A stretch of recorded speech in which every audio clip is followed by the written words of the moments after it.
नमस्कार भाइयों। आप सभी का बहुत बहुत हार्दिक स्वागत है आपके अपने रामबाण अकेडमी पर। तो भाइयों, आज हम आपके लिए जो लेकर आए हैं वो मैथ लाए हैं, मिक्स मैथ में। और ये जो मिक्स मैथ है ये यूपीएसआई लेवल का है। इसमें आप बहुत सारे सवालों पर बहुत कुछ सीखने वाले हैं। ऐसा नहीं कि भाई मतलब सिखा कर जाएगा, ऐसे भी क्वेश्चन है आपके लिए। सोहित चौधरी जी, सुमित भाटी जी, ललित कुमार जी, राहुल जी, तुषार जी, नमस्कार सभी को राम राम और सभी का हार्दिक स्वागत है आपके अपने रामबाण अकेडमी पर। तो टॉपिक है मिक्स मैथ और इसमें क्या रहेंगे उस लेवल के क्वेश्चन जो यूपीएसआई पूछ रहा है। पिछली बार बहुत सारे बच्चे जो परेशान रहे यूपीएसआई के क्वेश्चन करने में, कैसे हैंडल करना है वो सब भी बताएंगे। अब इनमें हमने कुछ क्वेश्चन प्रीवियस ईयर्स के लगाए हैं, उनको बता देंगे कि ये पीछे आ चुका है, कुछ हमने अपनी तरफ से लगाए हैं। ठीक है भैया, तो आ जाते हैं भाई। ओके जी, विशांत जी, अंजुपाल जी, रोहन बैसला जी, विक्की राठौर जी, मनीषा शर्मा जी, प्राची बैसला जी, नमस्कार सभी को।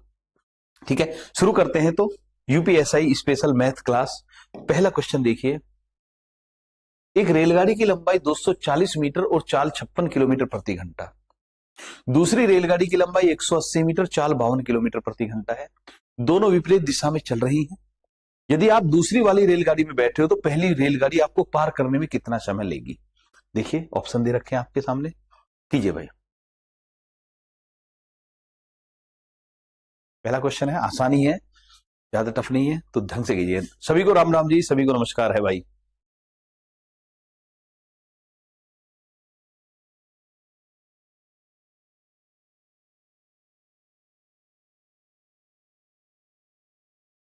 ओके जी, तुषार जी देखते हैं। गुल्लू जी, दो आंसर आए, दोनों अलग अलग आए हैं अभी। रोहन बैसला जी,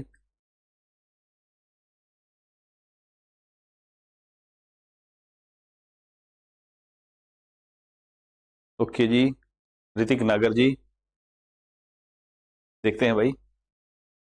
निक्की जी, अभी तक आपकी तरफ से तीन आंसर आ चुके हैं। नहीं, दो आई हैं अभी, ए और सी आ रहे हैं। ओके, ए वाले बहुत सारे और सी वाले भी हैं। नितिन कुमार जी, पीयूष बैसला जी, ओके जी, मनीषा शर्मा जी। ओके, चलिए तो देखते हैं, शुरू करते हैं क्या कह रहा है। देखिए, दो रेलगाड़ी है, एक की लंबाई 240 मीटर, दूसरी की 180 है और विपरीत दिशा में चल रही है 56 और 52 किलोमीटर की स्पीड से। जब विपरीत दिशा में चलेगी तो चाल जुड़ जाएगी। तो चाल जो इनकी बैठती है, हम चाल की बात करें तो 108 किलोमीटर प्रति घंटा हो जाती है। इन दोनों को मैंने जोड़ दिया और हमें समय पूछ रहा, सेकंड में आ रहा है, तो हमें इसे 5/18 से गुणा करनी पड़ेगी। तो इसमें तो आपको कोई दो राय होनी ही नहीं चाहिए। ये मीटर प्रति सेकंड बदल जाएगा। कितना हो गया? 30 मीटर प्रति सेकंड। बस इस सवाल में एक ही चीज देखनी है कि दूरी कितनी है। वैसे तो दूरी भी जुड़ती है अगर एक रेलगाड़ी दूसरी रेलगाड़ी को पार करे, लेकिन इसने स्पष्ट तौर पर कह रहा है कि आप एक दूसरी वाली रेलगाड़ी में आप बैठे हो और दूसरी रेलगाड़ी आपको पार कर रही है, रेलगाड़ी को पार नहीं कर रही। तो ये लिख रहा है पहली रेलगाड़ी आपको पार करने में कितना समय लेगा।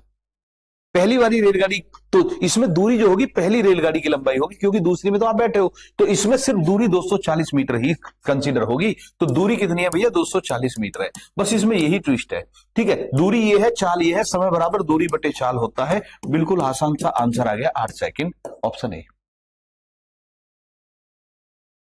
ठीक है भाई, समझ में आ गया होगा, कोई दिक्कत नहीं है।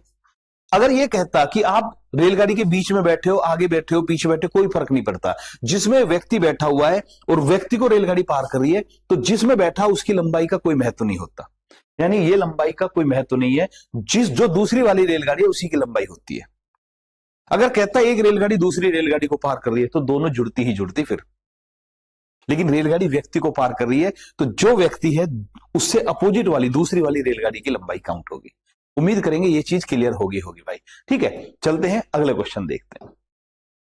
राजीव ने दो वस्तुएं ए और बी एक ही कीमत पर बेची। उसे ए पर 25% का लाभ हुआ जबकि बी पर 20% की हानि हुई। ध्यान से देखना, बहुत अच्छा सवाल है। उसने दोनों वस्तुओं के विक्रय मूल्य में इस प्रकार वृद्धि की कि ए और बी फिर से समान मूल्य पर बेची गई। वस्तु बी पर 25% का लाभ हुआ, अब कीमत बढ़ाने के बाद वस्तु ए पर कितना लाभ हुआ? बताइए भाई।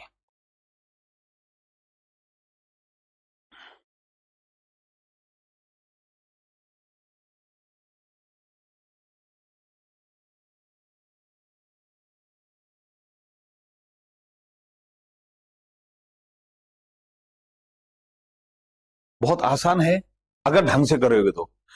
ट्रिक वगैरह लगाओगे तो हिलेगा ही नहीं सवाल, गलत कर बैठोगे आप। प्रीति पाल जी, रजीत धामा जी, नमस्कार जी, नमस्कार। ध्यान से देखिए, मैंने कहा आज का जो क्वेश्चन है वो, कृष्णा भाटी जी नमस्कार, आज के सवाल यूपीएसआई लेवल के हैं, याद रखना। सवाल सिखा कर जाएंगे आपको।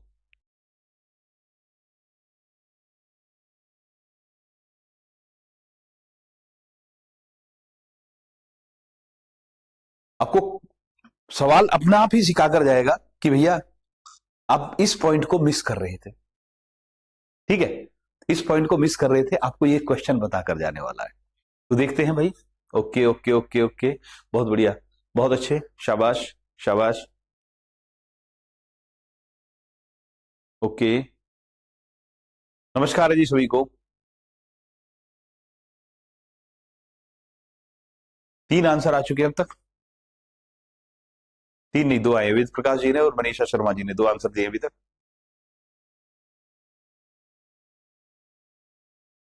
जिससे नहीं हो रहा स्किप लिखिए, क्योंकि मुझे तब पता चलेगा कि मुझे किस लेवल पर बताना है सवाल को। अगर नहीं हो रहा स्किप लिखेंगे तो मुझे पता चलेगा कि किस लेवल पर समझाना है, कितने बच्चों को प्रॉब्लम है।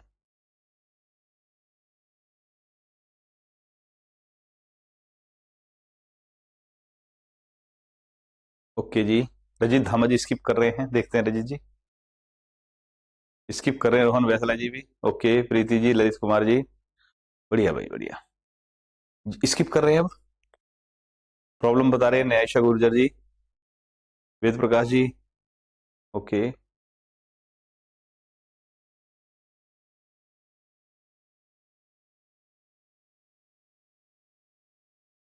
चलिए आ जाते हैं, तो करते हैं इसके बारे में। देखिए यहां पर 2 वस्तु है, एक वस्तु है ए और दूसरी है बी। राजीव ने 2 वस्तुएं ए और बी एक ही कीमत पर बेची, बेचने का मूल्य दोनों का समान है, खरीदने का मूल्य नहीं पता। ए पर उसे 25% का लाभ हुआ, बी पर 20% की हानि हुई। तो बी को मान लेते हैं हम, तो क्योंकि ए का तो ज्ञात करना है, तो बी का मान लिया 20% की हानि पर बेची 80, ठीक है। तो ये भी 80 में बेची, ये विक्रय है भाई, ठीक है। राजीव ने 2 वस्तुएं ए और बी एक ही कीमत पर बेची, तो पहली कंडीशन का विक्रय ये है, एक पर उसे 25% का लाभ हुआ, बी पर उसे 20% की हानि हुई। तो इसका मतलब बी खरीदी थी उसने 100 में और ए खरीदी थी उसने 64 में। भाई 64 का 25%, 25% चौथाई, 64 का 25% 16 रुपए, 16 का फायदा 80 में बेच दी। इतनी तो कैलकुलेशन हो ही जाएगी, ठीक है। तो अब हमें पता चला कि ये विक्रय मूल्य है और ये क्रय मूल्य है, ठीक है। फिर से समझते हैं, राजीव ने 2 वस्तुएं ए और बी एक ही कीमत पर बेची है, विक्रय मूल्य सेम है, उसे ए पर 25% का लाभ हुआ, बी पर 20% की हानि हुई। तो मैंने बी को 100 रुपए में खरीद लिया, मान लिया, एक को 100 मानना पड़ेगा, तो मैंने बी को 100 मान लिया, क्रय मूल्य, ठीक है। तो अब क्योंकि उसमें जो है ना ए का विक्रय मूल्य पूछ रहा है ना, ए पर लाभ पूछ रहा है, तो जो भी आएगा हम उसकी कैलकुलेशन कर सकते हैं, ठीक है। इसको भी 100 मानकर किया जा सकता था, वो बड़ी बात नहीं है। इस पर इसे 20% हानि हुई, इस पर इसे 25% लाभ हुआ, 80 में बेचने से 25% लाभ हुआ, तो खरीदी कितने में, 80 गुणा 100/125, ऐसे करके 64 आ जाएगा, ठीक है। ये क्रय मूल्य हो गया, ये विक्रय मूल्य हो गया। फिर क्या कहना है, अगली लाइन पढ़ते हैं। उसने दोनों वस्तुओं के विक्रय मूल्य में इस प्रकार वृद्धि की कि ए और बी फिर से समान मूल्य पर, पहले भी समान मूल्य पर बेचे गए, दोबारा समान मूल्य पर बेचे गए। वस्तु बी पर 25% का लाभ हुआ, अब ये 100 का 125 में बेच दिया, यानी ये भी 125 में बेची। पहले बी पर 20% का नुकसान था, 25% का फायदा है। 100 में खरीदी, पहले 80 में बेच रहा था, अब 125 में बेच रहा है, और दोनों कंडीशन में दोनों के विक्रय मूल्य समान है। तो कह रहा है ए पर कितना % लाभ हुआ, तो भैया ए को देख लो, 64 और 125 में, ठीक है। 64 का 125 हो गया, तो कितने का फायदा हुआ, 61 रुपए का, 61 गुणा 100/64। अब आप सिंपल सा कैलकुलेशन भी देख सकते हो कि अगर ये 64 ही होता तो 100% लाभ हो जाता, 100 से थोड़ा सा कम, यही है आंसर, आगे डी, चाहे तो कैलकुलेट कर सकते हो। किसी को प्रॉब्लम है तो बताइए। नमस्कार जी सभी को।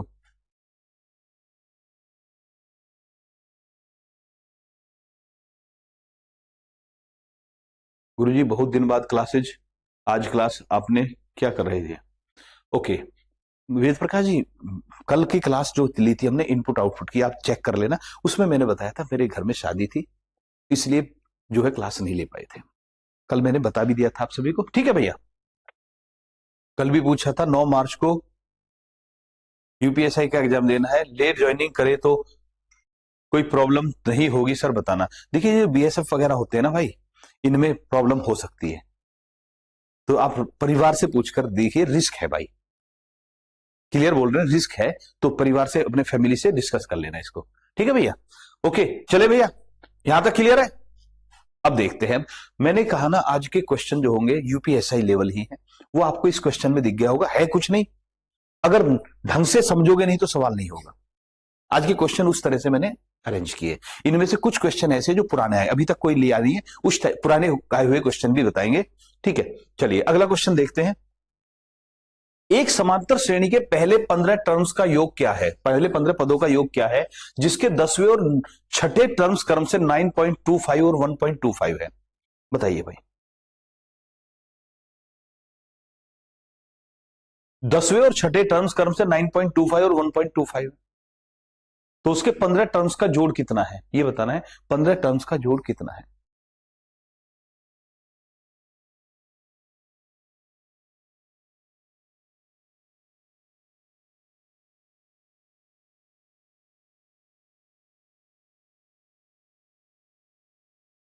कीजिए।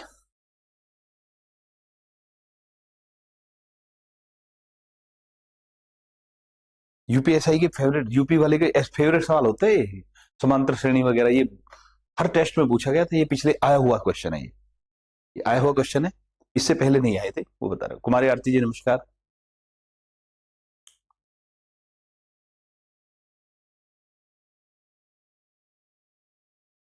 ओके जी, आरती जी नमस्कार, आरती प्रजापति जी।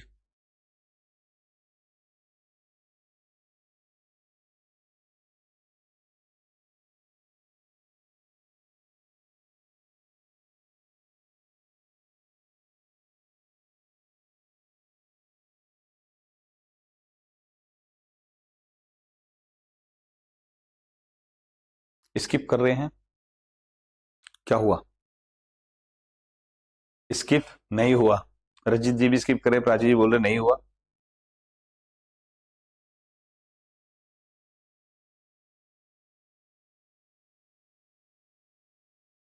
स्किप कर रहे हैं भाई,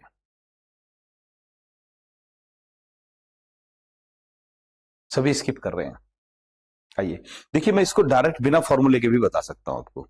तो बिना फॉर्मूले की बात करें तो इन दोनों में 4 का अंतर है, इन दोनों में 4 का अंतर है, और इन दोनों में कितने का अंतर है? 8 का अंतर है। तो इसका मतलब जो गैप है 8 बढ़ गया 4वें टर्न पर, तो इसका मतलब गैप जो है, डी जो डिफरेंस है वो 2 है। हम ऐसे कर सकते हैं भाई, इन दोनों में कितने का अंतर है? 4 का, और डिफरेंस कितने का? 8 का है, तो जो डी है वो 2-2 का है। समांतर श्रेणी में एनवी संख्या याद है, एनवी संख्या बराबर A plus N minus 1 into D, ये होता है ना। तो इसका जो डी है वो 2 कहा गया है, आप चाहो तो अलग अलग ज्ञात कर सकते हो, लेकिन ये तरीका सही है कि पहले देखा कौन से टर्म से इनका अंतर है 4, टोटल दोनों में डिफरेंस कितने का? 8 है, तो डी 2 आ गया। जब डी 2 आ गया, अब आपको हमें पता चल चुका डी 2 है, ठीक है। अब हमें इनमें से कोई से एक को उठा लेना। छठी संख्या 1.25 है, 1.25 बराबर ए पहली संख्या प्लस एन, एन कितना हो गया? 6 माइनस 1 गुना डी, डी कितना है भैया? डी है 2 का। तो 1.25 बराबर है ए प्लस 10, आया हुआ क्वेश्चन है, याद रखना। तो ए कितना आ गया? माइनस का आ गया 8.75, तो ए बराबर आ गया माइनस का 8.75, ठीक है। डिफरेंस कितना हो गया? डी बराबर है 2। अब हमें पहली संख्या पता है, डिफरेंस पता है। अब ये कह रहा है तो 15 संख्याओं का योग क्या है? बस ये ध्यान रखना है कि जो पहली संख्या वो माइनस में आई है, याद रखना ये, ठीक है। अब पहली 15 संख्याओं का योग, तो समांतर श्रेणी में एन पदों का योग वाला फॉर्मूला क्या है? ये एन पदों का योग का फॉर्मूला में भी आपको इसी के बताता हूं मैं। इसमें करोगे आप ए प्लस एन माइनस 1 गुणा डी, ये लेंगे। अब इसमें यहां पर 2 की गुणा करेंगे, पूरे में नहीं, यहां पर, और बाद बाहर जो है n/2 कर देंगे। यहां पर 2 की गुणा, बाहर n से गुणा बटे 2 भी कर देंगे। ये फॉर्मूला होता है योग का। इस फॉर्मूले को लगा दीजिए, आंसर आ जाएगा आपका। n कितना है? 15, 15 बटे 2 गुणा 2a, 2a का मतलब कितना?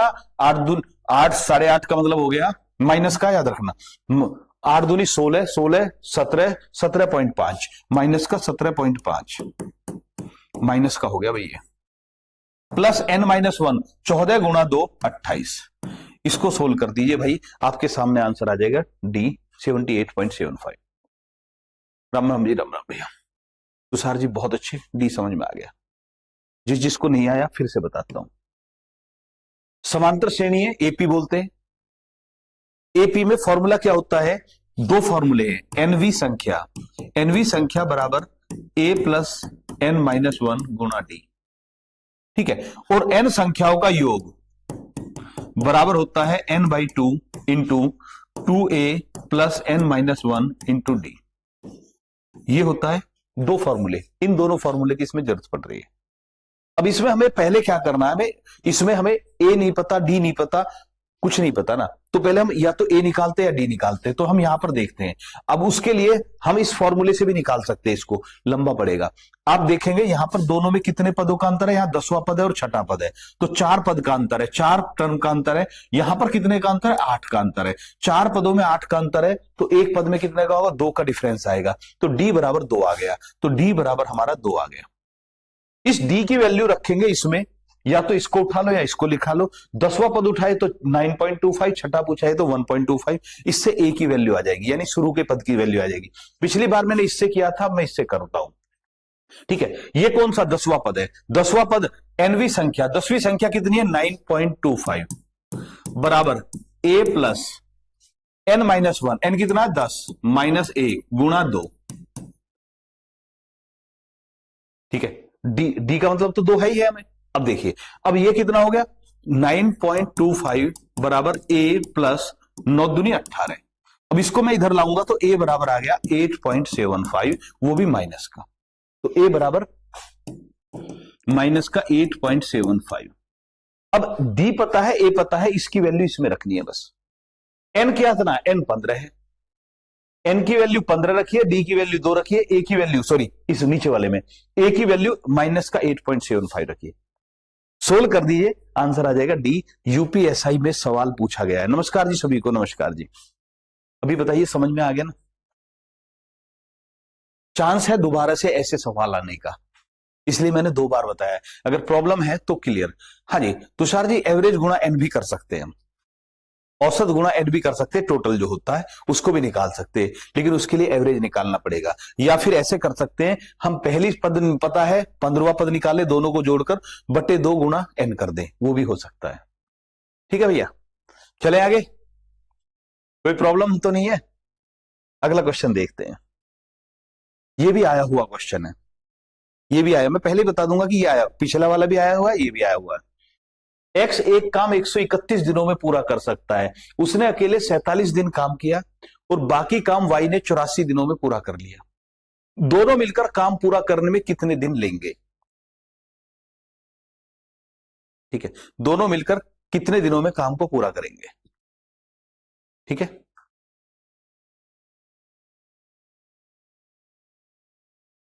कुछ भाइयों की प्रॉब्लम थी कि जी भैया मैथ में प्रॉब्लम आ रही है, इसीलिए ये मिक्स की क्लास लाए हैं। बाकी कल की क्लास जो है हमारी, जो कल आने वाले कल है, इसमें हम एक तो मूल विधि और पॉलिटी को क्लास में शामिल करने वाले हैं, और कोशिश करेंगे एक मैथ की और क्लास दे आपको। कल हो सकता है कल मैं 2 क्लास दूं लाइव में आकर यूट्यूब पर, तो एक मैथ की और एक पॉलिटी और मूल विधि की। ओके, बहुत बढ़िया, बहुत बढ़िया।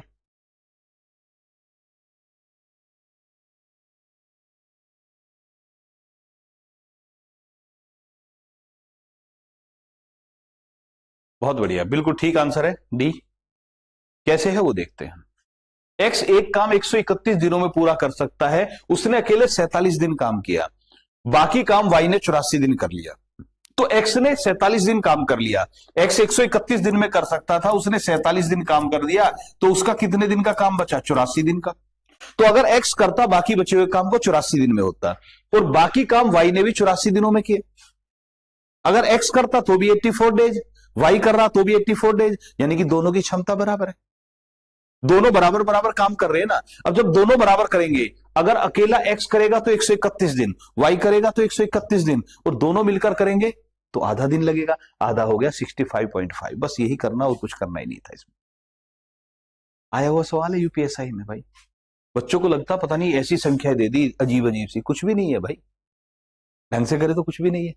ओके, चलते हैं अगला सवाल। क्लियर हुआ? नेक्स्ट देखते हैं। 4 अंकों की, ये भी अलग, मतलब शिफ्ट अलग अलग है, अलग अलग में आया हुआ ये भी। 4 अंकों की सबसे छोटी संख्या पता करे जिसे 8, 10, 12, 15 और 20 से भाग देने पर 7 शेष बचे। मैंने ऑप्शन भी चेंज नहीं किए आए हुए क्वेश्चन में। यूपीएसआई में आया हुआ क्वेश्चन है। ललित जी नमस्कार भाई, राम राम जी।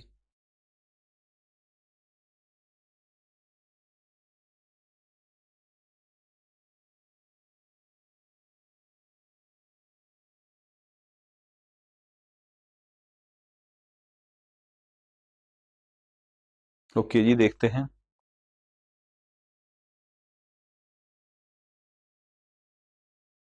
बहुत अच्छे।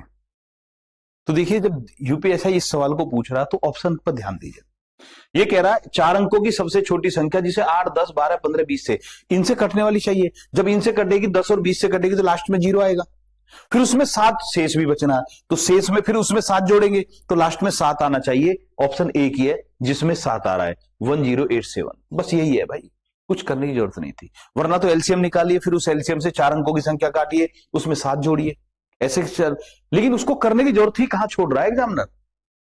एग्जामिनर ने जो ऑप्शन रखे वो इस हिसाब से रखे, क्योंकि हमने देखा कि ऐसी संख्या जो इससे कटेगी उसके लास्ट में 0 आना ही आना है, और 7 शेष बचाना तो 7 और एक्स्ट्रा करना पड़ेगा, तो इकाई का अंक 7 आना चाहिए। सिर्फ एक में ही इकाई का अंक 7 है, ऑप्शन सी आ गया।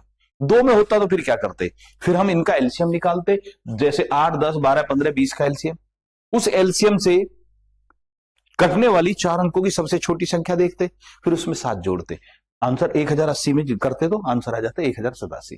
ठीक है, डी नहीं है भाई, 7 सी है। अगला क्वेश्चन देखते हैं क्या कह रहा है। एक व्यक्ति एक वस्तु को 1850 रुपए में बेचता है और उसे लाभ होता है। यदि उसने इसे 2030 रुपए में बेचा होता तो उसका लाभ पहले के लाभ से 3 गुना अधिक होता। वस्तु का क्रय मूल्य कितना है? देखकर करना भाई, गलत करते हैं बहुत सारे बच्चे इसको। ललित जी बढ़िया है, हम बिल्कुल फिट एंड फाइन।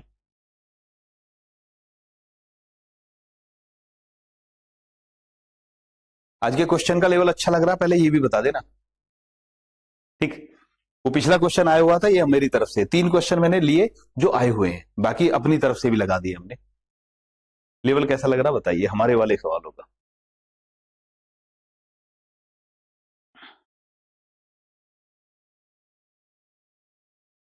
ओके जी, देखते हैं। प्रीति जी, मोटिवेशनल जी, नितिन कुमार जी,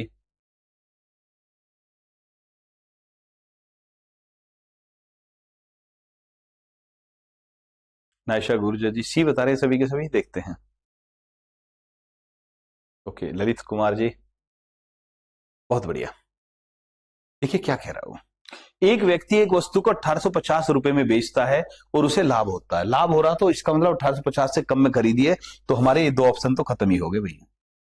इसमें खरीदकर 1850 में बेचेंगे तो नुकसान हो जाएगा। ठीक है, उसने इसे 2030 रुपए में बेचा होता तो उसका लाभ पहले के लाभ से 3 गुना होता, 3 गुना होता। वस्तु का क्रय मूल्य कितना है? ठीक है, तो 3 गुना अधिक का मतलब 3 गुना ही होता। ठीक है, आ जाते हैं भाई। तो ऐसे सवाल में हमें पहले देखना चाहिए क्रय मूल्य, मान लेते हैं क्रय मूल्य। एक व्यक्ति 1850 रुपए में बेचता तो उसे लाभ होता है, यानी जब ऊपर बेचेंगे तो लाभ होगा, नीचे बेचेंगे तो हानि होगी। तो यहां पर 1850 में बेच रहा हो और उसे इतने रुपए का लाभ हो रहा है। ठीक है, यदि वह इसे 2030 रुपए में बेचता, 2030 में, यहां से नहीं बेचता, 2030 में बेचता, यहां बेचता 2030 में, तो उसका लाभ 3 गुना होता। यानी कि ये जो यहां से और यहां तक का हिस्सा है, ये 3A है। ये ध्यान रखने की चीज है भाई। यदि उसने इसे 2030 रुपए में बेचा तो उसका लाभ पहले के लाभ से 3 गुना होता। अधिक शब्द को मत में तवज्जो मत देना, 3 गुना होता, पहले के लाभ से 3 गुना होता। ठीक है, अब आ जाइए भैया। तो इसका मतलब क्या है कि ये यहां से यहां तक तो A है और यहां से यहां तक 3A है, तो ऊपर कितना बच गया? 2A बच गया। तो 2030 और 1850 में कितने का अंतर है? 180 रुपए का अंतर है। 180 रुपए बराबर 2A है, तो A बराबर कितना है, 90 है, यानी ये 90 रुपए का लाभ कमा रहा है। ठीक है, 90 का लाभ कमा रहा है, 1850 में बेच रहे हैं, 90 का लाभ है, तो खरीदिए 1760 में। ऑप्शन सी आ गया। ठीक है, समझ में आ गया। यहां पर 2A बराबर 180 है, तो A बराबर 90 है, ये A बराबर 90 है, 1850 में बेच रहे हैं, 90 का लाभ है, तो खरीदी कितने में, 1760 रुपए में खरीदी है। बिल्कुल ठीक हो गया है। अगला क्वेश्चन देखते हैं क्या कह रहा है। देखना भाई, ए की वैल्यू बतानी है, देखकर करना, जल्दबाजी में सवाल गलत मत कर देना। 4 ऑप्शन है, 1 2 4, नन ऑफ दीज।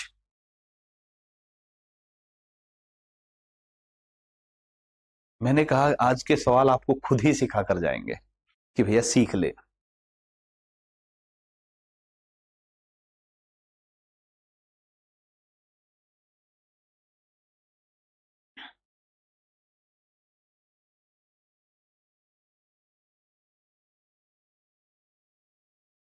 रिया केनवाल जी, कुमारी आरती जी, निक्की प्रजापति जी, कृष्णा भाटी जी, नायशा गुर्जर, प्राची बैचलाल, ललित कुमार जी, गुल्लू भाटी जी, बहुत बढ़िया, शाबाश भाई, अच्छा परफॉर्मेंस दे रहे हैं आप सभी के सभी, अच्छा लग रहा है।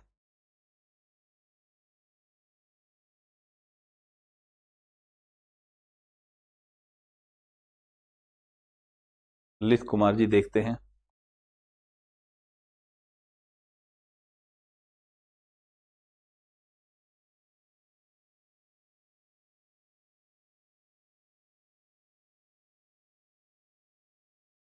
नितिन कुमार जी, आयुष कशाना जी, Tushar ji, okay, motivational reel जी, गुल्लू भाटी जी, बहुत ही बढ़िया, शाबाश, शानदार।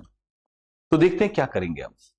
यहां पर देखिए 320 लिखा हुआ, 320 को मैं क्या बोल सकता हूं, हम बोल सकते हैं 64 गुणा 5 का अंडर रूट माइनस 25 गुणा 5 माइनस 4 गुणा 5 की पावर ए है, बराबर 25 है हमारे पास।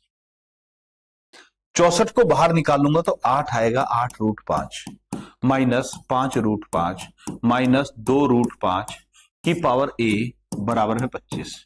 अगर मैं इनमें रूट 5 कॉमन ले लूं तो यहां बचा 8 माइनस 5 माइनस 2, और इसके ऊपर पावर ए बराबर 25 है, तो यहां पर क्या बचा, 8 में से 7 गया, एक की वैल्यू नहीं है, तो इसका मतलब ये 1 हो गया। 1 में रूट 5 की गुणा करे तो रूट 5 की क्या पावर करी जाए कि 25 मिल जाए, तो रूट 5 की पावर 1 से नहीं मिलेगा, 2 से नहीं मिलेगा, 4 से मिलेगा। अगर रूट 5 को 4 बार गुणा करूंगा मैं तो 25 मिल जाएगा। ऑप्शन सी बिल्कुल ठीक आंसर है। बहुत ही बढ़िया, सभी का ठीक है, आप सभी का बहुत अच्छे भाई, ठीक है जी, बहुत अच्छे। जी की क्लासेज हैं, उनके नोट्स बनाकर पढ़ लो तो होमगार्ड का हो जाएगा। बिल्कुल जी अजय रावत जी, बिल्कुल हो जाएगा, और जो चल रहा है उसको भी करते रहो कंटिन्यू, ठीक है। तो जो भी आपको पढ़ाया जा रहा है उसको भी करते रहिए, होमगार्ड के लिए बहुत है, ठीक है। आगे उसके बाद चलते हैं। इसके बाद देखिए, पिता की वर्तमान आयु पुत्र की आयु के 5 गुणे से 2 वर्ष कम है। 7 वर्ष बाद पिता की आयु पुत्र की आयु से 3 गुणी होगी, तो पिता की वर्तमान आयु कितने वर्ष है। चलिए भाई,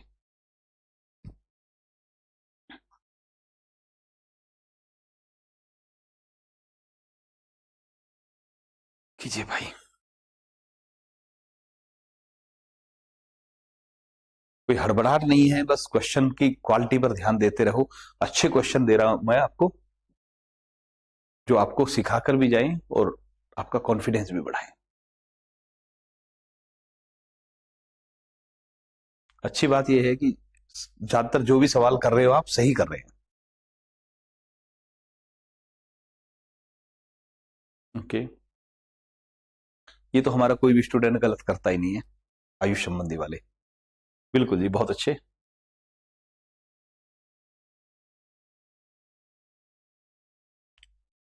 ठीक भाई, जब सभी के सभी सी दे रहे हैं तो देखते हैं। पिता की वर्तमान आयु और पुत्र की आयु, पिता और पुत्र, पिता की वर्तमान आयु पुत्र की आयु के 5 गुणे से 2 वर्ष कम है। अगर पुत्र की आयु ए है तो पिता की आयु इसके 5 गुणे से 2 वर्ष कम है, 5 गुणे से 2 वर्ष कम है। 7 वर्ष बाद पिता की आयु पुत्र की आयु के 3 गुणे होगी। 7 वर्ष बाद, 7 वर्ष बाद कितना हो जाएगा, इसकी उम्र ये हो जाएगी और इसकी हो जाएगी 5a माइनस 5 प्लस 7 है तो प्लस का 5 हो जाएगा। इसमें प्लस का 7 करूंगा तो प्लस का 5 हो जाएगा। ओके, ये पिता की आयु, ये पुत्र की आयु। 7 वर्ष बाद पिता की आयु पुत्र की आयु से 3 गुणी होगी, 3 गुणी हो जाएगी, यानी ये 3 गुणा है, ये 1 गुणा है, तो इनका अनुपात कितना है? 3:1 का अनुपात है। पहले 3 गुणा, बाद में 1 गुणा।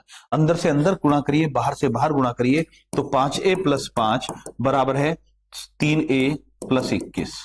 इसको इधर लाए, इसको इधर लाए, 2a = 16, तो a बराबर कितना आ गया भैया? 8 आ गया। अब पूछ रहा पिता की वर्तमान आयु, पिता की वर्तमान आयु तो ये है भैया 8 × 5 = 40 में से 2 कम करेंगे 38 ईयर्स आ गया, ऑप्शन सी। बहुत बढ़िया, सबका ठीक है, तो इस पर रुकने का कोई मतलब नहीं बनता। इसको कीजिए भाई, √1 - a/144 = है 2/3, तो a की वैल्यू कितनी है?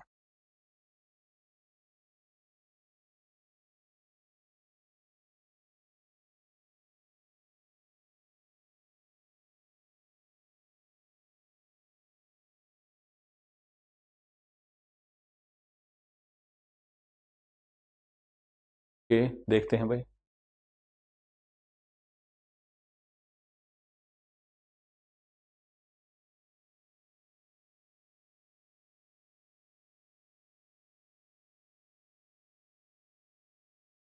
ओके ओके ओके, बहुत बढ़िया,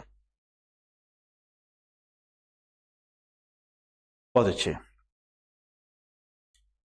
सभी ए बता रहे हैं। आ जाइए भाई, बिल्कुल ठीक आंसर। करना क्या है, इसको करने का तरीका जो है कि देखिए, ट्रिक वगैरह के चक्कर में मत पड़ना भैया, सही समझ लीजिए। सही समझना ये है कि जब हमको सोल्व करना तो इस वर्गमूल को हटाना पड़ेगा, तो मैं इधर और इधर दोनों तरफ का स्क्वायर करता हूं, तो मुझे इधर का भी स्क्वायर करना है और इधर का भी स्क्वायर करना है। तो इधर का स्क्वायर करा तो स्क्वायर रूट हट गया, 1 - a/144 आ गया, बराबर आ गया 4/9। 2/3 का स्क्वायर करा तो 4/9 आ गया। ठीक है, अब मैं इस एक को इधर ले जाऊंगा, तो माइनस का a/144 बराबर आ गया 4/9 - 1। ठीक है, तो ये आ गया 4 - 9/4, यानी माइनस का 5/4। ठीक है, माइनस का 5/4 आ गया। अब देखिए, ये भी माइनस है, ये भी माइनस से कैंसिल हो गया ना, तो अब मुझे a/144 5/4 है, तो a बराबर क्या हो गया? 5/4 × 144। 4 से ये 3 बार कट गया, 4 से ये फिर 6 बार कट गया, 36, सॉरी मैंने कहा कर दिया, 4/9 आया था ना। ठीक है, कितना हो गया? 4/9, 5/4 आया है। ये कहां पर गलती की है? a - 144 है, सॉरी सॉरी सॉरी सॉरी, एक मिनट, दोबारा से लिखते हैं। 1 - a/144 बराबर आया 4/9। मैं चेक कर लेता हूं, 2/9 है, 3 है ना, 4/9 हो गया। ठीक है, ओके भाई, अब इसको मैं इधर ले जाऊंगा, तो माइनस का a/144 बराबर है 4/9 माइनस का 1, ये माइनस का पहुंच जाएगा, तो कितना हो गया? 4 - 9/9 है, याद, ये मैंने 5 लिख दिया गलती से। ठीक है, माइनस का 5/9, मैंने 5/4 लिख दिया ना उसको, ये गलती कर दी। ठीक है, चलते हैं, तो माइनस से माइनस कैंसिल हो गया, तो a बराबर आ गया 5/9 × 144, तो 16 बार कटा, 16 × 5 = 80, आंसर आ गया ये। वही होता ना, जब हम लिखते टाइम गलती करते तो यहां पर 9 की जगह 4 लिख दिया था। ठीक है, समझ में आया? आंसर आ गया 80। अब देखिए, बहुत सारे क्या करते हैं, वो बहुत सारे ये बताते हैं, इस सवाल को लाने का उद्देश्य क्या है, उस पर आ जाते हैं। अगर मान लिया एक क्वेश्चन आ गया, √1 + a/, कुछ भी दे दिया, यहां दे दिया, मान लिया इन्होंने 484 बराबर आ गया 23/22, तो वो कहते हैं इसका आंसर क्या आएगा? ऐसा आ गया तो इन दोनों को जोड़ दो, 45 आंसर है, इसका सही आंसर है 45। ठीक है, इसको करके दिखाएंगे, लेकिन वो थोड़ा और आगे बढ़ते हैं।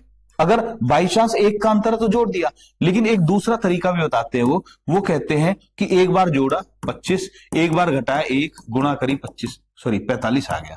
एक बार जोड़ा तो 45, घटाया तो 1, गुणा कर दी 45, आंसर आ गया। ये भी होता है, लेकिन ये कब लगता है? वो तब लगता है, उसके लिए भी सुनिए, जब यहां पर 1 हो और ये जो कंडीशन दे रखी है, जैसे 23/22, ये इसका स्क्वायर हो, तभी लगेगा ये। अब जैसे ये इसका स्क्वायर नहीं है, तो आपका वो तरीका फेल हो रहा था। अब या तो इसको बदलो, ठीक है, और बदलने के बाद भी एक और लफड़ा है, एक और लफड़ा है, अगर यहां एक की जगह 2 आ गया या 3 आ गया तो कहानी फिर खराब हो जाएगी। मतलब आप थोड़ा थोड़ा चेंज करते रहेंगे, आप नई नई ट्रिक बनाते रहेंगे। तो एक ही तरीका जो पकड़ लो जो सारे सवाल को कर पाए। इसलिए मैं कहता हूं इन ट्रिक के चक्कर में ना पड़कर डायरेक्ट स्क्वायर कर लीजिए दोनों तरफ का और उसको सोल्व कर लीजिए, क्योंकि ट्रिक में गलती भी हो सकती है। जैसे मैं ये कह रहा हूं कि अगर आप किसी भी ट्रिक से कर रहे हैं और मान लिया यहां पर आ गया 2 माइनस ए बाई, ऐसे करके आ गया 2 माइनस ए बटे 144 बराबर, यहां 1 था यहां 2 आ गया। ठीक है, 2 माइनस ए बटे 144 बराबर कितना आ गया, मान लिया आ गया, ये आ गया, हाँ जी 5/4। अब कैसे करोगे फिर? जब तक आप सोचोगे तब तक तो 2 बार कर चुके होगे इसको। पेन चलाना शुरू कर दीजिए, पेन कुछ चलाना है तो दोनों तरफ का स्क्वायर कर दीजिए और करिए जैसे भी करते हैं। तो इसलिए मैं ये सवाल को लाने का मकसद यही था कि केवल ट्रिक के भरोसे मत रहिए, आना चाहिए कैसे होता है। ठीक है भाई, अगला क्वेश्चन देखते हैं क्या कह रहा है। 2 नंबरों के बीच का अंतर 3630 है, आया हुआ सवाल है ये भी। मैंने 3 सवाल पहले कराए थे, ये चौथा सवाल है जो आया हुआ है। जब बड़ी संख्या को छोटी संख्या से भाग दिया जाता तो भागफल और शेषफल क्रम से 30 और 5 होते हैं, बड़ी संख्या ज्ञात कीजिए। कैसे करोगे?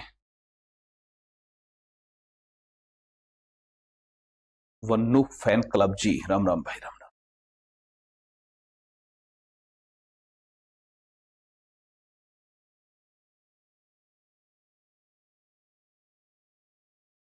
कैसे करोगे वो आप सोचिए। आया हुआ क्वेश्चन है, 2 यूपीएसआई में ही आया हुआ सवाल है, और जब ये आएगा तो बेसिक समझना पड़ेगा, बेसिक्स ही कर पाएंगे आप। हिंदी इंग्लिश कुछ भी पढ़िए।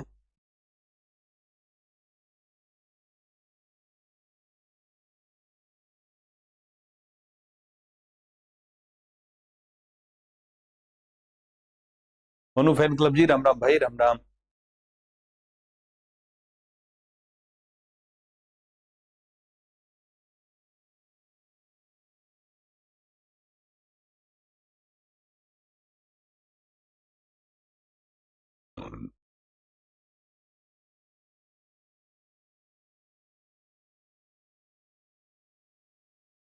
नहीं हो रहा तो स्किप लिखो भाई, कुछ तो लिखिए।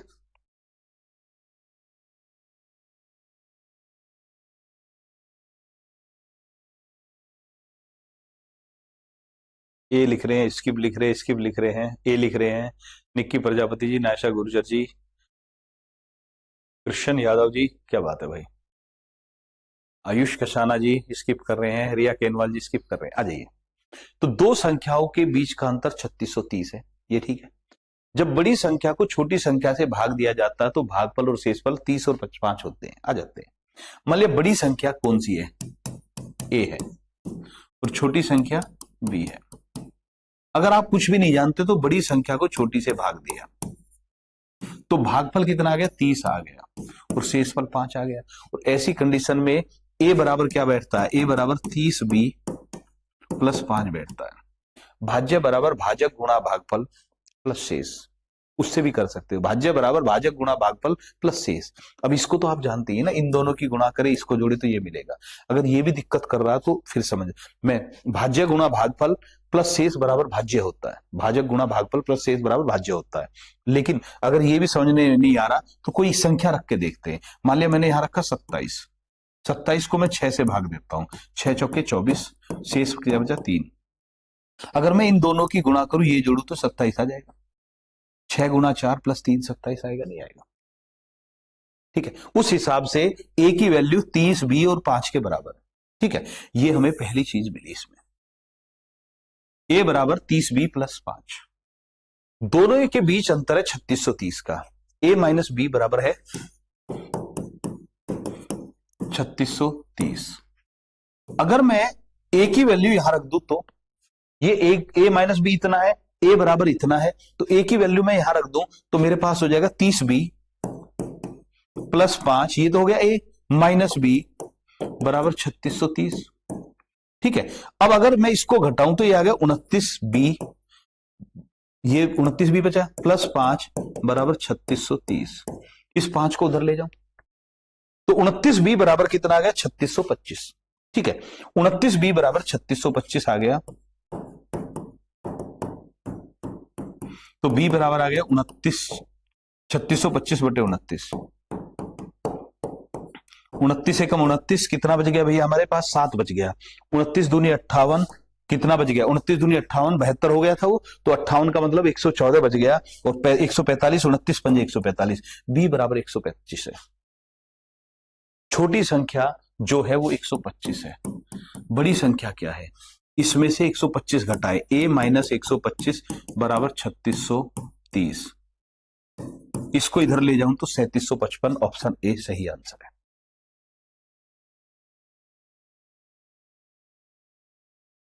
मोटिवेशनल रील जी अब तो समझ में आ गया, नहीं आया? इतना टाइम लिया मैंने समझाने में, एक एक स्टेप को समझा रहा हूं। मेरा आंसर अगर मुझे यही करना होता तो मैं देखकर ही बता देता कि ये आंसर है, लेकिन मुझे समझाना, एक एक चीज को बताया, उदाहरण दिया, फिर संख्याओं से भी समझाया। अगर दिक्कत है तो फिर से देख लेते हैं। ठीक है, देखिए फिर से देखिए, इसने क्या कहा है कि दो नंबरों के बीच का अंतर, छोटी और बड़ी संख्या लेते हैं। तो हमारी छोटी संख्या क्या मानी हमने, ए मानी थी, और बड़ी संख्या मान ली बी। इस बार मैंने उल्टा कर दी, मान लिया, कोई बात नहीं है। बड़ी संख्या को बी, छोटी को ए मान लिया। जब बड़ी संख्या को छोटी संख्या से भाग दिया जाए तो भागफल और शेषफल क्रम से 30 गुना 5 होते हैं। तो एक फॉर्मूला होता है, भाज्य बराबर क्या होता है, भाजक गुणा भागफल प्लस शेष। ये जिन्हें नहीं पता वो नोट कर लेना। ठीक है, अब भाज्य निकालना है, बड़ी संख्या को छोटी से भाग दिया, b बराबर भाजक है ए से भाग दे रहे हैं, भागफल है 30 प्लस शेष है 5। उस हिसाब से भी यही आ रहा, समझ में आया हो? तो b बराबर 30a प्लस 5 है, और कह रहा दोनों का अंतर 3630 है। b माइनस ए 3630 है। ये मेरे पास दो जानकारी है, दो समीकरण है।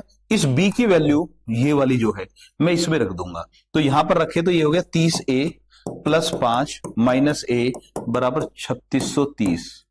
ठीक है, तो ये कंडीशन बनती चलेगी, a की वैल्यू आ गई 125 आई थी जो भी, क्यों, क्योंकि ये बचा 29a, ये 5 को इधर ले गए बराबर 3625।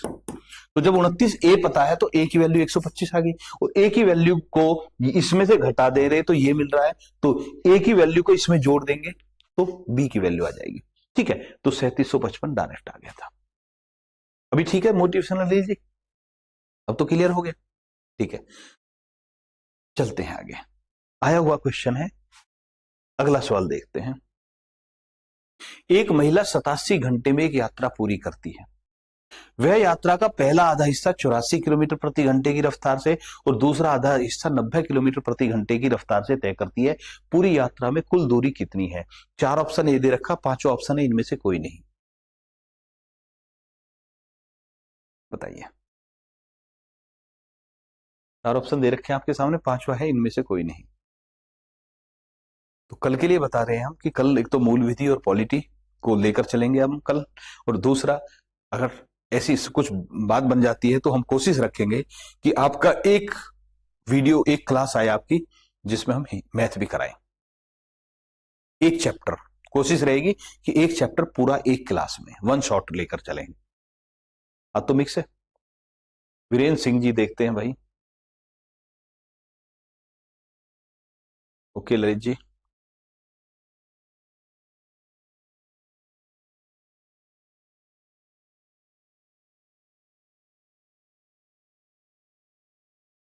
ओके, हाँ जी बेस आज इसका सानी, फिर अगली क्लास में फिर हिंदी लगा देंगे ना।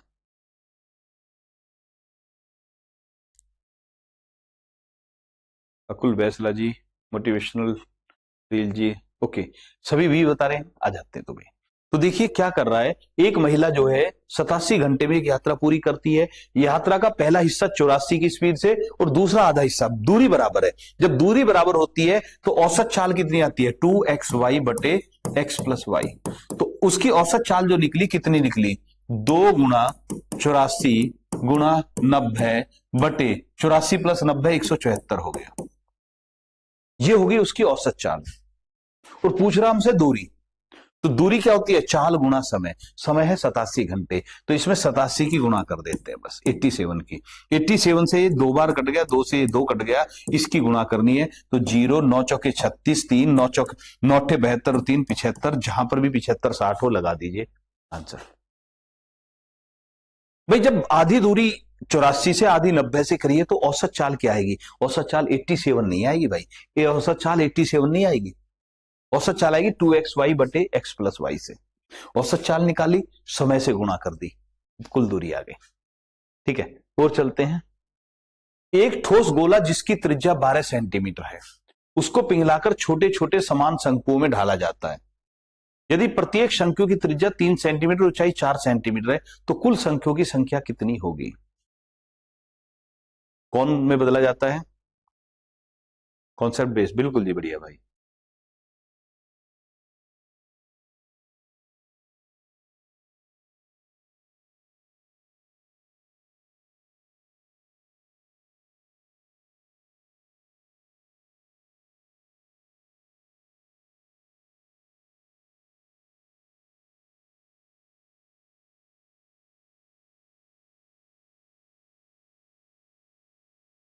सही है।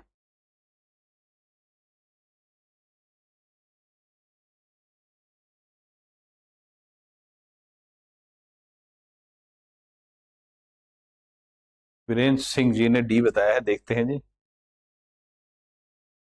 देखते हैं वीरेंद्र सिंह जी।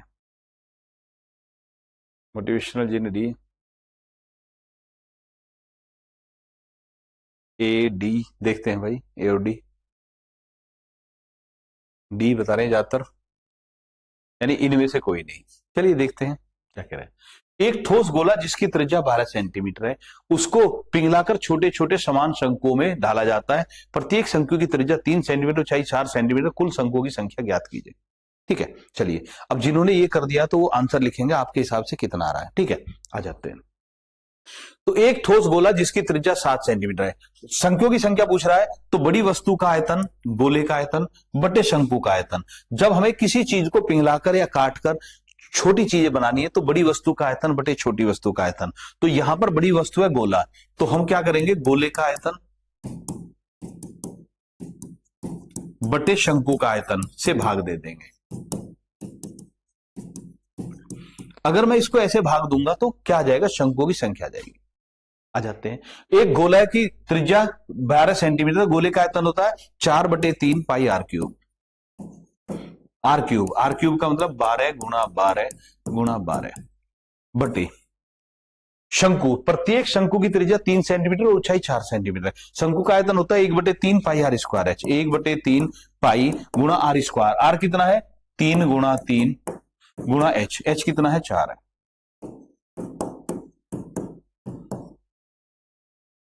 ठीक है, 1/3 पाई आर स्क्वायर एच। फिर से देखते हैं, ऊपर गोले का आयतन, नीचे शंकु का आयतन। गोले का आयतन 4/3 पाई आर क्यूब, शंकु का आयतन 1/3 पाई आर स्क्वायर एच। ठीक है, हमने इसमें पुटअप कर दिया, पाई से पाई कैंसिल, 3 से 3 कैंसिल, 3 से ये 4 बार, 3 से ये 4 बार और 4 से ये 3 बार, 4 चौक 16 चौके 64 तिया 192, 192 आंसर आ गया। ठीक है भाई, कितनी देर और चलेगी क्लास भाई, अभी देखते हैं जब तक क्वेश्चन है। ओके, आगे बढ़ते हैं, अगला क्वेश्चन देखेंगे भाई। 50 तक की अभाज्य और भाज्य संख्याओं का औसत क्या है। कितना आसान सवाल दिया, कीजिए। 50 तक की भाज्य और अभाज्य संख्याओं का औसत क्या है। अच्छा लगता है, अच्छा लगना चाहिए, निक्की जी। ओके जी, प्राची जी, नायशा गुर्जर जी, ओके ओके ओके ओके, बहुत बढ़िया। ये क्वेश्चन मैं पहले भी दे चुका हूं, बहुत गलत करा था तब, जब पहले दिया तो बहुत गलत हुआ था ये। ओके, अकुल वैसला जी, कुमारी आरती जी, रची जी। 50 तक की अभाज्य और भाज्य संख्याओं का औसत कितना है। ठीक है, 50 तक जाना है तो हमें भाज्य और अभाज्य लेना, यानी 1 और 0 को नहीं लेना, 2 3 6 शुरू करना है 50 तक। तो हमें इन सभी का औसत बताना है, या तो भाज्य होंगे या अभाज्य, एक ना तो भाज्य ना अभाज्य है। तो इनका औसत क्या होगा, सबसे छोटी संख्या प्लस सबसे बड़ी संख्या बटे 2। ठीक है, कितना हो गया, 52/2, 26 आंसर आ गया, ऑप्शन डी आ गया भाई। तो पहले कराया था तो ये सभी ने गलत किया, तो बहुत सारे बच्चों ने गलत किया था। अच्छी बात है, आज किसी का भी गलत नहीं है। ठीक है, चलते हैं अगला क्वेश्चन देखते हैं। 155 वस्तुओं को एक निश्चित मूल्य पर बेचने से 19% हानि होती है। उतने ही रुपए में 93 वस्तुएं बेचे तो उस सौदे में कितने रुपए का लाभ होगा या हानि होगी, ये आपके सामने है।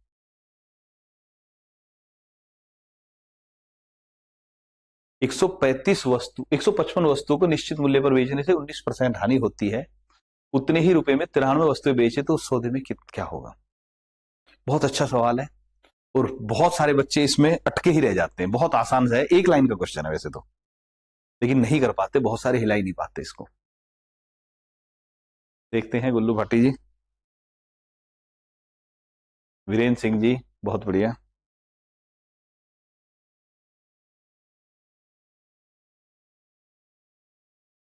आरती जी, प्रीति जी, बहुत बढ़िया।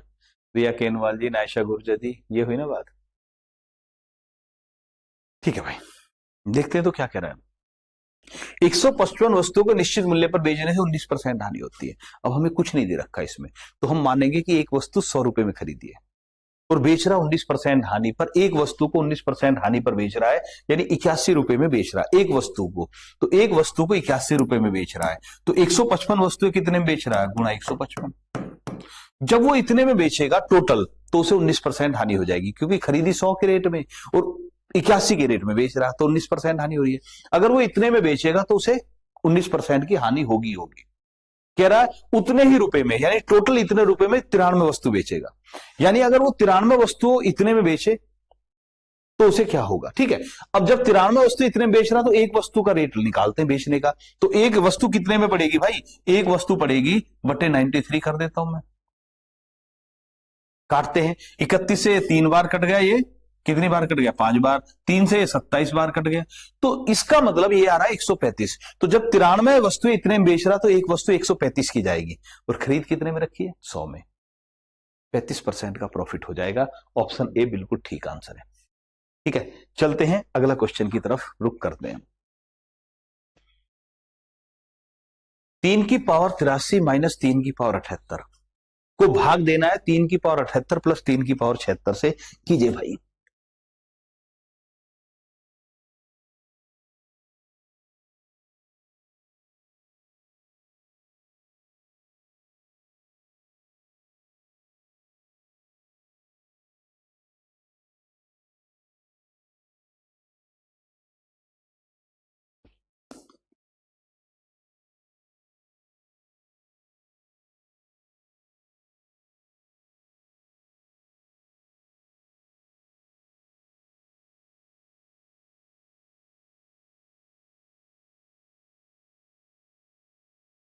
ऐसे में अगर किसी को प्रॉब्लम आती है तो बताना। 4 ऑप्शन ये, 5 ऑप्शन है, इनमें से कोई नहीं, ऐसा भी याद रखा करो। कई बार क्या होता है कि हम क्वेश्चन बनाते रहते हैं तो थोड़ा बहुत इधर उधर हो जाता है, तो उसके लिए ऑप्शन इनमें से कोई नहीं भी रखा करो।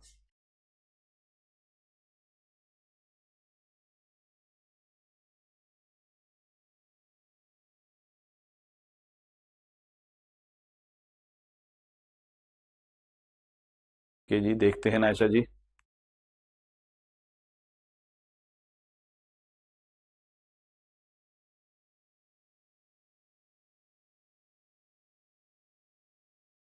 तुषार धामा जी, देखते हैं भाई।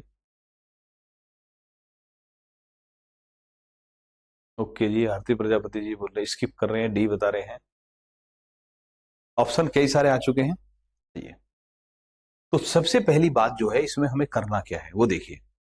ऐसा अगर कभी भी सवाल आ जाए, हो सकता है कि मेरा ऑप्शन ही गलत हो रहा हो, कोई फर्क नहीं पड़ रहा। अगर ऐसा कभी सवाल आ जाए तो छोटी संख्या को, छोटी पावर को कॉमन लेना है। 3 की पावर 83, 3 की पावर 78 है, तो मुझे 3 की पावर 78 को कॉमन ले लेना है। 3 की पावर 78 को हम कॉमन ले लेंगे। ठीक है, जो भाई कौन सी पावर कॉमन लेनी है, छोटी पावर। तो 3 की पावर 78 को मैंने कॉमन ले लिया। यहां बचा 3 की पावर 5 माइनस, यहां कुछ नहीं बचा तो 1। अब यहां पर मुझे 3 की पावर 76, नीचे 76 है तो 3 की पावर 76 को कॉमन लेना। यहां बचेगा 3 की पावर 2 प्लस 1।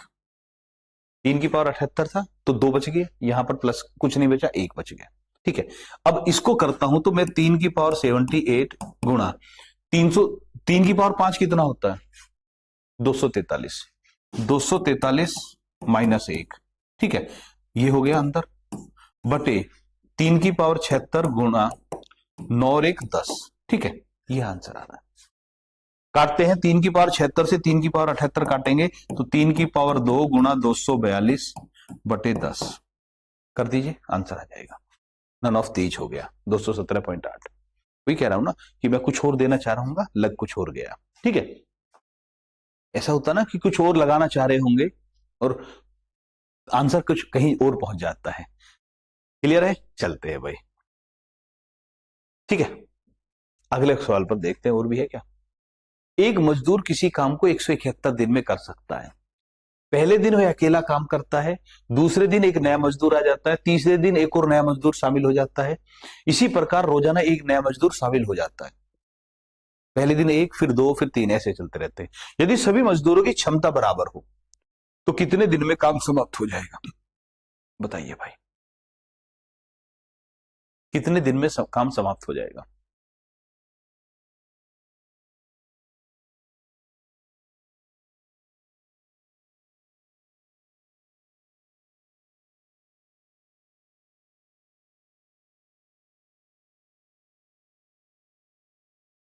ओके जी, नाशा जी, वीरेंद्र सिंह जी, नितिन कुमार जी, बहुत बढ़िया भाई, बहुत अच्छे, शाबाश। प्रीति पाल जी, बहुत अच्छे।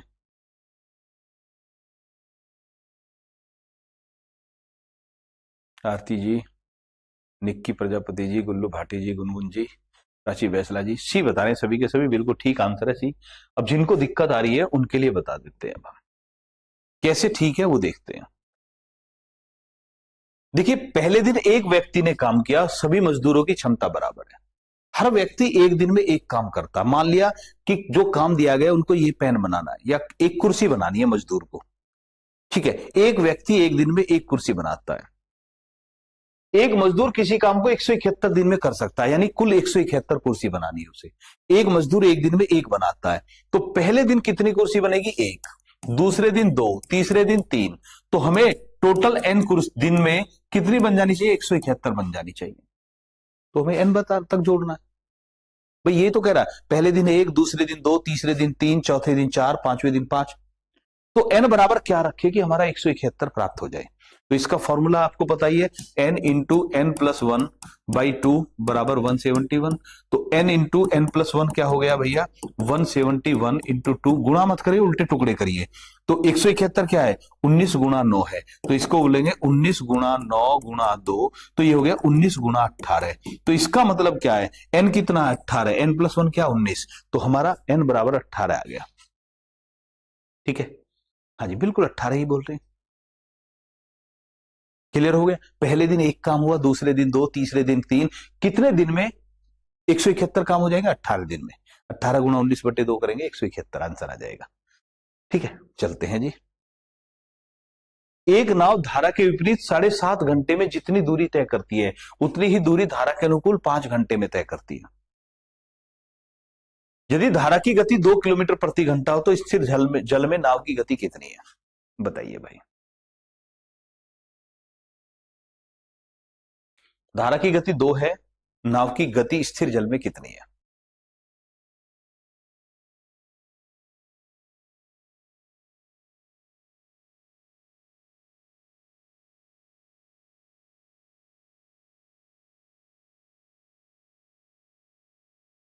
ओके जी, देखते हैं। बहुत बढ़िया।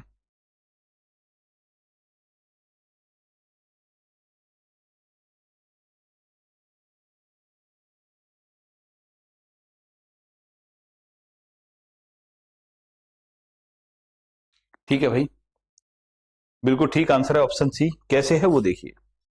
देखिए, उसको जो समय लग रहा है वो 7.5 घंटे और 5 घंटे लग रहा है। एक तरफ से 7.5 घंटे, एक तरफ से 5 घंटे है। तो 7.5 और 5 में अगर मैं अनुपात निकालूंगा तो ये आ जाएगा ये 2.5 से 3 बार कट गया, ये 2 बार कट गया, 3-2 का अनुपात आ जाएगा समय में। समय और चाल का अनुपात उल्टा होता तो चाल भी 2-3 का अनुपात आ गया।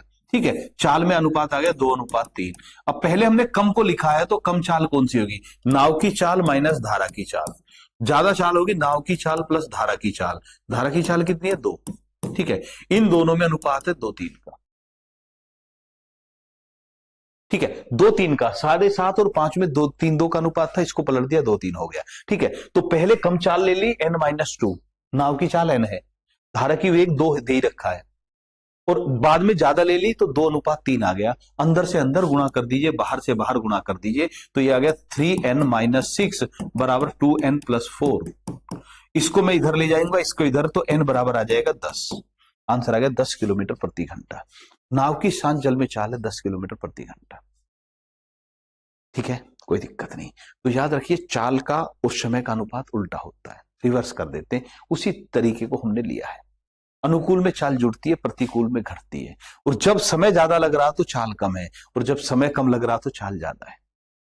ठीक है, चलते हैं भाई, मुझे लग रहा लास्ट क्वेश्चन था ये। ठीक है जी, तो आज हमने आपको कुछ क्वेश्चन ऐसे बताए जो मुझे लग रहा है कि यूपीएसआई लेवल के ही है। इनमें से कुछ सवाल, लगभग 4 या 5 क्वेश्चन ऐसे थे जो पिछली परीक्षाओं में पूछ रखे यूपीएसआई ने।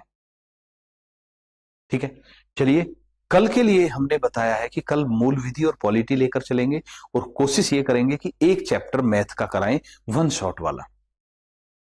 आपकी जो भी डिमांड है कि अगली क्लास में क्या होना चाहिए अब आने वाली क्लासों में, तो वो आप कमेंट करके बताएंगे रिकॉर्डेड फॉर्म में जब क्लास आ जाएगी। उम्मीद करेंगे क्लास आपको पसंद आई है। अगर क्लास पसंद आई है, क्वेश्चन अच्छे लगे हैं, क्वेश्चन ने आपको सिखाया है, तो कमेंट भी करना, लाइक भी करना। अभी की क्लास में इतना ही, कल फिर मिलते हैं। नमस्कार, जय हिंद, वंदे मातरम। ललित जी, अभी कोई अपडेट नहीं है।